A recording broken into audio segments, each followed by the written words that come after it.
પરીક્ષા ફરીથી નહીં યોજવાની માંગ સાથે રાજકોટમાં વિરોધ થયો। જી હા, નીટ પરીક્ષામાં ગોટાળો થયો હોવાના આક્ષેપ મુદ્દે સમગ્ર દેશમાં વિરોધ ચાલી રહ્યો છે। કેટલાક લોકો ફરીથી પરીક્ષા યોજવા માંગ કરી રહ્યા છે, તો બીજી તરફ રાજકોટના રેસકોર્સ ખાતે વિદ્યાર્થીઓ અને વાલીઓએ વિરોધ નોંધાવ્યો। તેમણે ફરીથી નીટની પરીક્ષા નહીં યોજવા માંગ કરી છે। તેમનું કહેવું છે કે માત્ર 10-15 લોકોના પરિણામમાં ગોટાળો આવતા તમામ વિદ્યાર્થીઓની ફરીથી પરીક્ષા લેવી યોગ્ય નથી। ફરીથી પરીક્ષા લેવાશે તો વિદ્યાર્થીઓની તૈયારી માટે મુશ્કેલી થશે તેવી રજૂઆત કરાઈ છે। રીનીટ ના થવી જોઈએ। શા માટે ના થવી જોઈએ? કારણ કે 2 વર્ષથી સખત પરિશ્રમ કર્યું છે, ડેડિકેશન અને હાર્ડવર્કથી માર્ક્સ આવ્યા છે।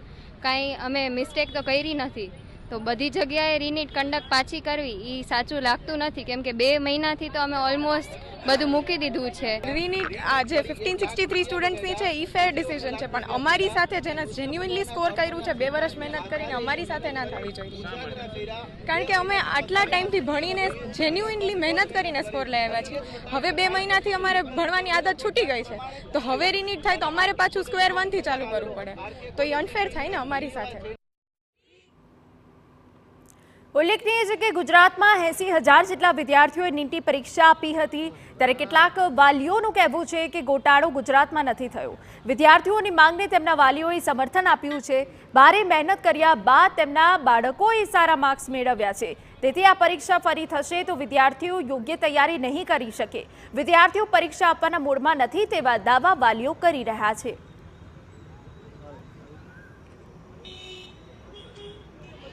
કોઈ પ્રકારનું ચીટિંગ કરેલું નથી। રાજકોટ સેન્ટરમાં ક્યાંય ચીટિંગ થયું નથી।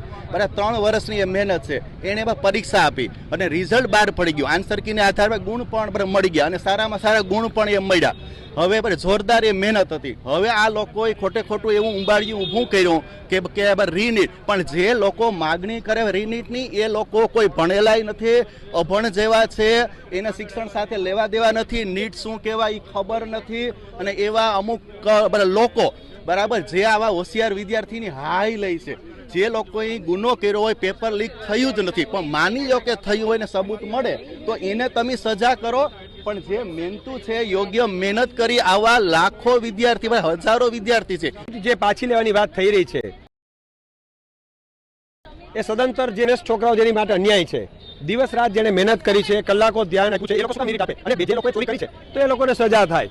એટલે અમારી માંગ છે કે નીટ પાછી ન થવી જોઈએ। છોકરાઓના ઇમોશન સાથે આ એક ચેડા થશે। જે લોકોએ 720 માંથી 720 વાળા છોકરા રાજકોટમાં છે તો એનું ભવિષ્ય પણ ધૂંધળું થઈ જશે।